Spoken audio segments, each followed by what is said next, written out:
Sembilan generasi kemudian atau 1400 tahun, bumi ini penuh dengan dosa. Orang memperbudak orang lain. Akankah Tuhan mempunyai keluarga yang mengasihi dan menaati Dia? Kira-kira 2500 tahun sebelum Masehi, di seluruh dunia hanya ada satu orang yang menghormati Tuhan, yang namanya Nuh. Nuh hidup adil dan selalu berbuat benar, walaupun Tuhan akan memusnahkan semua orang yang ada di bumi.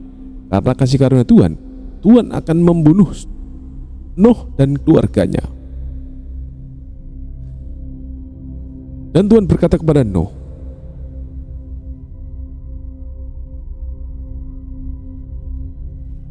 Nuh, aku akan membuat banjir besar di seluruh bumi. Semua yang bernafas akan mati, supaya kamu dan keluargamu selamat. Binatang selamat. Kamu harus membuat sebuah kapal besar. Di dalam kapal itu, bawalah bersama kamu sepasang dari semua binatang ada di bumi kecuali dari semua binatang yang halal untuk dimakan. Bawalah 7. Aku akan memberitahu bagaimana kapal itu dibuat dan tentang semua persiapan yang diperlukan sebelum banjir besar itu terjadi.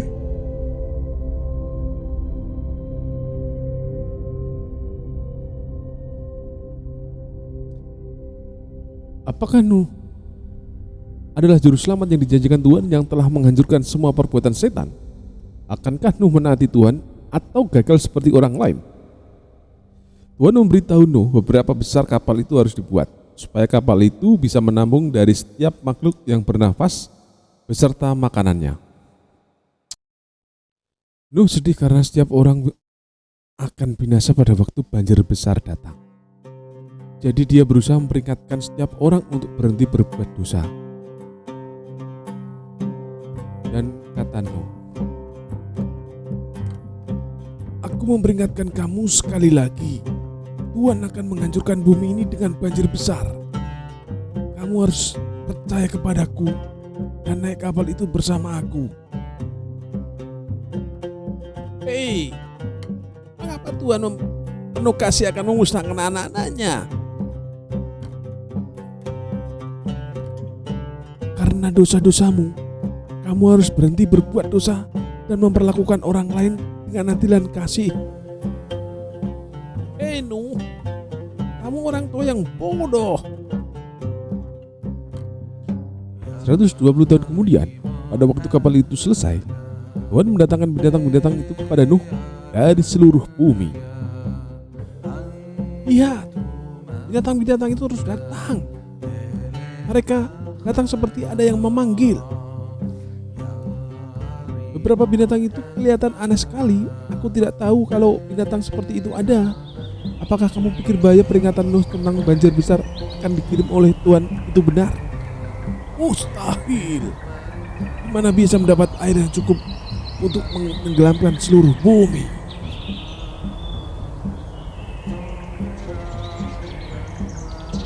Dan keluarga Nuh berhitung dan memulai memasukkan binatang-binatang. Berapa banyak lagi? Mereka yang terakhir. Dan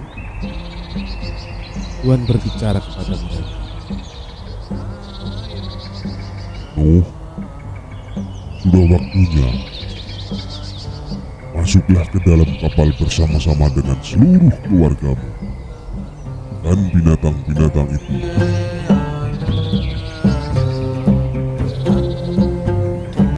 Tuhan menutup pintu kapal itu dan selama 7 hari tidak ada yang luar biasa terjadi. Lihat, orang-orang bodoh itu terkunci di dalam kapal besar dengan banyak binatang di tengah tanah kering jauh sekali dari air. Aku yakin pasti mereka sudah dimakan oleh singa-singa itu. Sudah 1 minggu mereka di dalam kapal itu. Tapi mana? Gak ada apa-apa. Tetapi pada hari yang ke-7 mulai hujan dan air yang ada jauh di dalam tanah tiba-tiba muncul dari permukaan tanah. Aku belum pernah melihat sesuatu seperti ini. Apakah kamu pikir bahwa orang gila yang di dalam kapal itu benar tentang rencana Tuhan untuk memusnahkan kita karena dosa kita? Jangan bodoh. Tuhan adalah kasih. Bagaimana mungkin satu orang bisa benar sedangkan semua pemimpin agama kita salah? Karena sebelum waktu itu tidak pernah ada hujan dan cuacanya selalu bagus dan abut muncul dari tanah untuk membasahkan tanah. Tidak seorang pun pernah melihat atau mendengar tentang hujan. Jadi waktu itu banyak orang mengira bahwa Nuh sudah gila karena percaya air akan turun dari langit. Percaya yang dikatakan oleh Tuhan. Seharusnya aku percaya kepada Nuh. Betapa bodohnya aku. Tuhan, selamatkanlah bayiku. Kira-kira 234,8 tahun sebelum Masehi, waktu itu orang-orang menyadari bahwa Nuh benar, tetapi mereka sudah terlambat. Hujan turun selama 40 hari sampai seperti gunung yang ada di dunia tertutup air. Setiap makhluk yang bernapas mati kecuali yang ada di dalam kapal bersama Nuh. Lebih dari 1 tahun mereka tidak keluar dari kapal itu.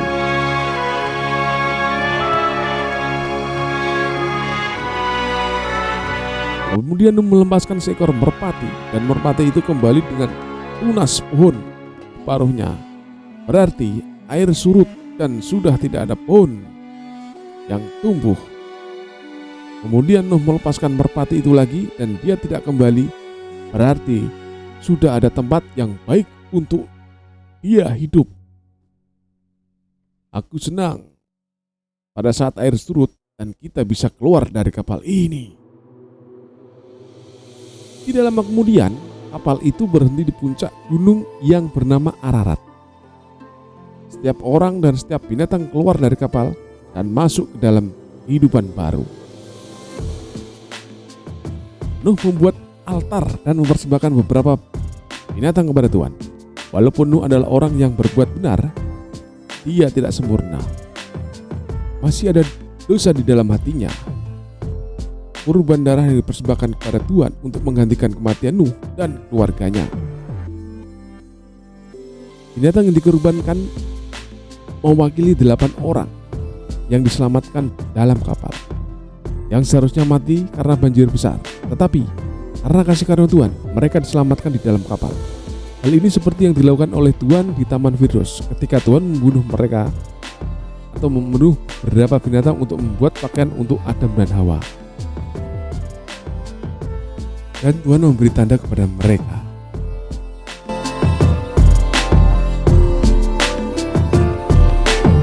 Aku memberikan pelangi kepadamu sebagai peringatan bahwa aku tidak akan menghancurkan bumi lagi dengan air. Aku memerintahkan kamu beranak cucu dan mendiami bumi ini.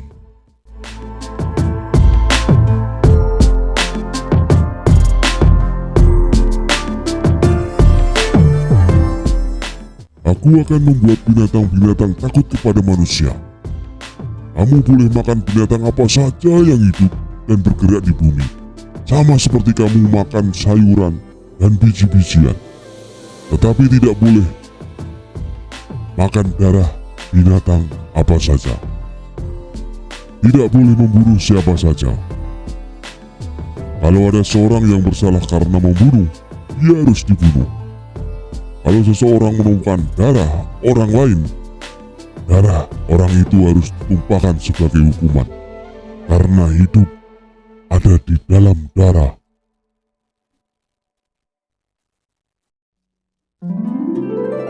Nuh menjadi petani dan menanam anggur. Nuh mempunyai 3 anak semua laki-laki, namanya Sem, Ham, dan Yafet. Kehidupan yang baru itu sepi karena hanya ada 4 keluarga saja. Tetapi kemudian anak-anak Nuh mempunyai anak-anak. Nuh baru tahu bahwa kalau buah disimpan di dalam sebuah tempat, beberapa minggu kemudian buah itu bisa dibuat minuman beralkohol yang bisa memabukkan. Nuh mulai suka minum minuman itu sampai tidak bekerja karena tidak sadarkan diri. Minuman itu membuat Nuh mulai melakukan perbuatan yang membuat Tuhan tidak senang. Pada suatu hari, Nuh mabuk berat dalam tendanya. Dia tidak sadarkan diri dan telanjang. Ham melihat aib ayahnya dan Ham senang melihatnya. Ham menertawakan ayahnya di depan Sem dan Yafet. Ketika Nuh sadar dan Yafet bercerita tentang yang sudah dilakukan oleh Ham.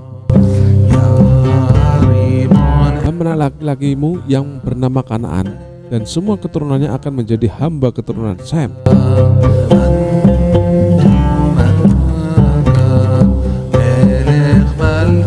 Bertahun-tahun kemudian perkataan Nuh itu betul-betul terjadi.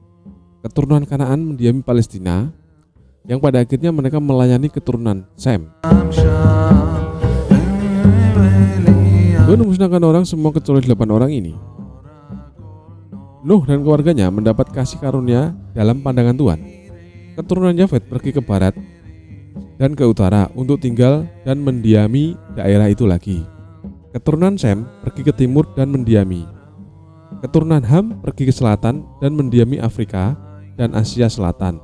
Keturunannya Kanaan mendiami tempat yang sekarang disebut Palestina. Dengan demikian, bumi-bumi ini didiami manusia lagi. Kira-kira 2247 tahun sebelum Masehi, Ham anak Nuh mempunyai anak laki-laki yang bernama Kus, dan Kus mempunyai anak laki-laki yang bernama Nimrod. Nimrod menjadi pemburu dan perkasa dan terkenal di seluruh dunia. Dia menolak taat kepada Tuhan dan memulai agamanya sendiri yang tidak benar di daerah yang disebut Babel. Orang-orang Babel tidak mau menyebar kemana-mana untuk mendiami bumi menurut perintah Tuhan. Jadi mereka berkumpul dan membangun menara yang tinggi sekali sebagai pusat penyembahan mereka. Tetapi bukan sang kalik yang mereka sembah. Setan memimpin mereka untuk membuat dewa-dewa mereka sendiri dari kayu, batu, dan logam. Tuhan pasti marah karena mereka tidak menaati perintahnya, yaitu bahwa mereka harus menyebar untuk mendiami bumi. Jadi Tuhan membuat bahasa mereka menjadi banyak, bahasa yang berbeda-beda. Pekerja-pekerja tidak bisa saling mengerti, sehingga pekerjaan mereka tidak akan bisa diselesaikan.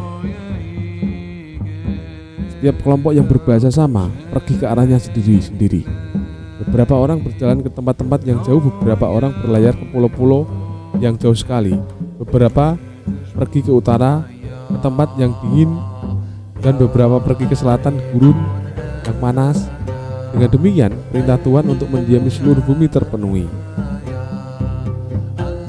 Bagaimana bumi dipenuhi orang-orang dosa, mereka menjadi lebih banyak juga. Mereka menyembah berhala dan melupakan Tuhan yang hidup. Akan berlanjut ke bab 2.